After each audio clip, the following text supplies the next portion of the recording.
नमस्कार, आपके साथ हूं मैं आरजू दुबे और आप देख रहे हैं श्रेष्ठ भारत। हमारे देश में एक कहावत बड़े जोर शोर से कही जाती है, शादी का लड्डू जो खाए वो पछताए और जो ना खाए वो भी पछताए। अब जो लोग शादी का लड्डू खाते हैं वो अच्छे तरीके से जानते हैं कि ये लड्डू खट्टा है या मीठा, लेकिन जो लोग शादी का लड्डू नहीं खा पाते हैं वो भी इसे खाने के लिए ललायत रहते हैं। हमारी हिंदू परंपरा के हिसाब से देव उठान का समय आते ही देश में शादियों का सीजन शुरू हो जाता है। अभी दिवाली की खुमारी उतरी भी नहीं होती है कि शादियों का सीजन आ जाने से फिर से मस्ती माहौल और कई तरीके के आयोजनों से एक और समा सा बन जाता है। हालांकि शादियों के सीजन में भी दबा के खर्चा होता है, मगर ये किसी को चुभता नहीं है और हर कोई अपने घर परिवार या आस पड़ोस में होने वाली शादियों में शरीक होने के लिए पहले से तैयारियां कर लेता है और मौज मस्ती के मूड में रहता है। भाई, शादी तो हर शख्स की एक ही बार होती है, तो फिर क्यों इसे यादगार लम्हों को अपनी जिंदगी की सुनहरी यादों में शामिल न किया जाए। देश के अलग अलग शहरों से मिले आंकड़े बताते हैं कि अगले कुछ दिनों में देश भर में 38 लाख शादियां होंगी और इस पर करीब 5 लाख करोड़ रुपए खर्च होंगे। व्यापारियों के एक राष्ट्रीय संगठन ने यह आंकड़ा जारी किया है। सोचिए कितना पैसा खर्च होता है हमारे देश में होने वाली शादियों में। यह रकम कई छोटे छोटे देशों की टोटल जीडीपी से कई गुना ज्यादा है। इसमें 50,000 शादियां ऐसी होंगी जिसमें हर शादी का खर्च 1 करोड़ रुपए से भी ज्यादा होगा। ऐसी शादियों को हम ग्रैंड वेडिंग कहकर बुलाते हैं। इसके अलावा 7 लाख शादियों का खर्च 3-3 लाख रुपए से कम रहेगा, जबकि बाकी 50,000 शादियों में 50-50 लाख रुपए खर्च होने का अनुमान है। एवरेज मैरिज कॉस्ट की बात करें तो इस बार कोलकाता का एक बंगाली परिवार अपनी लड़की की शादी में करीब 20 लाख रुपए खर्च कर रहा है। इसके उलट कुछ ऐसे गरीब परिवार भी हैं जो अपनी लड़की की शादी में 1 लाख रुपए से भी कम खर्चा कर रहे हैं। व्यापारिक संगठन का दावा है कि शादियों की इस सीजन में सिर्फ दिल्ली में ही 4 लाख शादियां होंगी और उन पर 1.25 लाख करोड़ रुपए खर्च होंगे। इस संगठन में दिल्ली, मुंबई और कोलकाता समेत देश के 30 शहरों के व्यापारियों से आंकड़े जुटाए हैं। बात करें बीते साल शादी के इसी सीजन की तो उस वक्त भी पूरे देश में करीब 32 लाख शादियां हुई थी, जिस पर 3.25 लाख करोड़ रुपए खर्च हुए थे। इस बार यह आंकड़ा 1 लाख करोड़ रुपए और बढ़ चुका है। व्यापारियों के एक संगठन की माने तो केंद्र सरकार और प्राइवेट सेक्टर्स में काम करने वाले कर्मचारियों को कुछ महीने पहले ही बोनस और इंसेंटिव मिला है।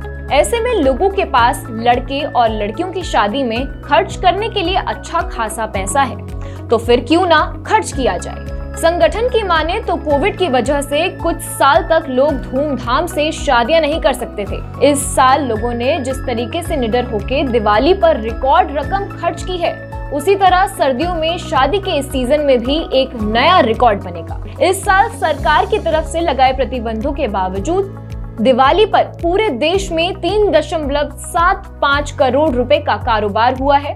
शादी के मौसम में ये रिकॉर्ड भी टूट जाएगा। क्या आप जानते हैं, भारत में काफी धूमधाम से होने वाली शादी समारोह को the big fat Indian wedding कहा जाता है।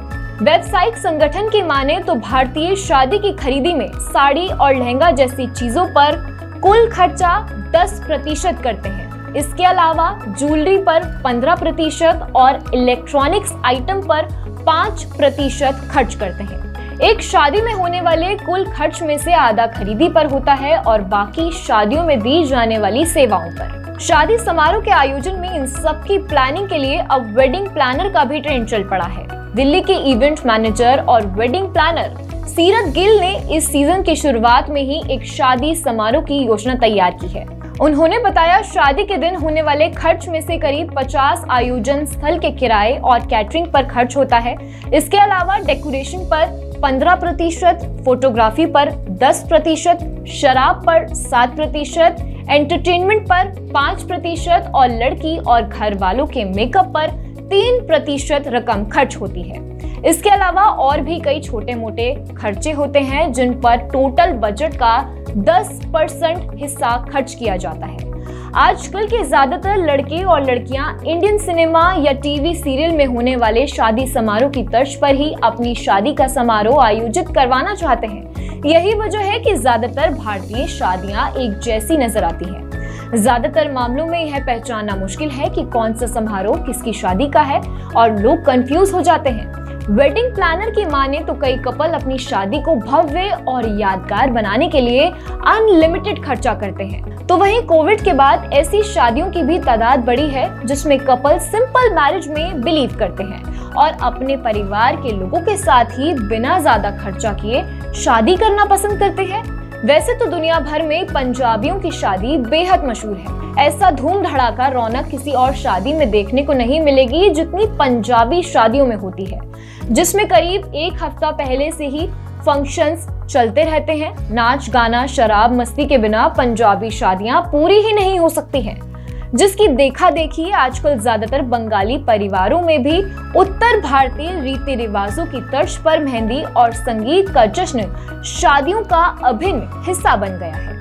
बंगाली शादियों में भी अब डेकोरेशन पर खूब खर्चा किया जाता है, लेकिन ऐसे मामलों की भी कोई कमी नहीं है जहां बंगाली परिवारों में पारंपरिक रीति रिवाजों के मुताबिक ही शादियां हो रही है। ये बात तो हो गई महंगी शादी और एवरेज मिडिल क्लास परिवारों में होने वाली शादियों की। अब आपको बताते हैं उन लोगों के बारे में जो अपने बच्चों की शादियों पर लाखों नहीं लुटा सकते। ऐसे लोग कुल 1 लाख रुपए का बजट लेकर चलते हैं और उसी में सारे काम करके अपनी बेटी को विदा कर देते हैं। गरीब आदमी हमेशा अपनी जेब देखकर ही खर्चा करता है। खैर, वक्त बदलने लगा है और इसी के साथ अब हर वर्ग की सोच भी बदलने लगी है। जैसा हमने पहले भी आपको बताया कि शादी जैसे उत्सव हर शख्स की जिंदगी में एक ही बार आता है। ऐसे में क्या खास और क्या आम, क्या अमीर क्या गरीब, हर कोई इस मौके को ज्यादा यादगार बनाने की पूरी कोशिश करता है। शादियों के इस सीजन के लिए इस बार आपकी क्या तैयारी है, इसको लेकर आप कितने एक्साइटेड हैं, हमें कमेंट बॉक्स में कमेंट करके जरूर बताएं। और तब तक के लिए आप देखते रहें श्रेष्ठ भारत। नमस्कार। श्रेष्ठ भारत पर खबरों से जुड़े रहने के लिए चैनल को सब्सक्राइब करें, बेल आइकन दबाएं और देखते रहें श्रेष्ठ भारत।